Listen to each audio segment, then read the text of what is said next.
Tired of dealing with annoying flies, fruit flies, and gnats in your home? The Zevo Flying Insect Trap is your ultimate solution. Don't wait. Check out the link in the video description now to get your Zevo Flying Insect Trap on Amazon and enjoy a bug-free home today. Minnesota First Lady Gwen Walz is still astonished at her family's sudden circumstances since Kamala Harris picked her husband Tim as her running mate. So much is new, she can hardly put it into words. "I could probably name what isn't wild about it," she told DailyMail.com on the second day of the Democratic National Convention as it was underway Tuesday night. Walz packed 21 family members into prime seats in the United Center to soak in the moment, while her husband's image was beamed into the stadium from Milwaukee after acts including Lil Jon and Patti LaBelle. She stopped for an interview inside a venue packed with cheering Democrats who are suddenly embracing the Minnesota governor, 60, along with his dad jokes and his call for campaigning with joy. The Minnesota First Lady cast aside what she said were staff admonitions not to talk to the press, in a signal of how she might chart her own path if she makes it to Washington. Harris has resisted pressure for a formal interview and answered only brief questions from reporters.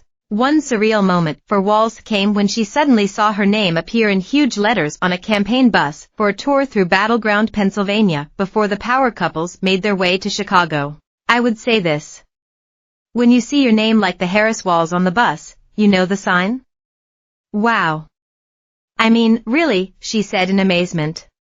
"It's a real education, I guess. Even if you're running." "It happened fast," she said.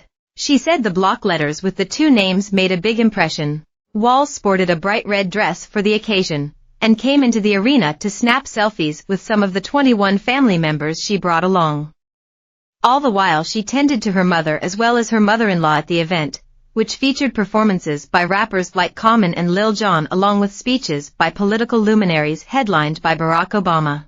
There is one topic she simply won't touch: whether the Harris and Walz names merit an apostrophe. An obscure but controversial topic that got the New York Times treatment after the two names became linked. The issue, which appears to be an unsettled stylistic question, is whether to add an S after either or both of them when stating a possessive. "It's Walz's curse. I'm staying out of that one. It's a really interesting conversation.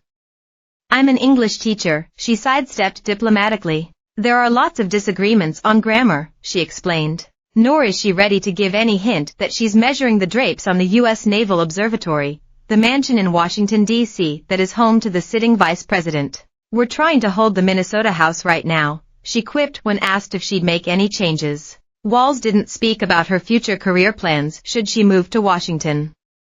First Lady Jill Biden continues to teach at a community college. She has long championed educational causes and sponsored clubs at school. She and Walz met at a school where they both taught in Nebraska. In addition to teaching, she served as a public school administrator in Minnesota for 2 decades. She has also worked to expand educational opportunities for prisoners.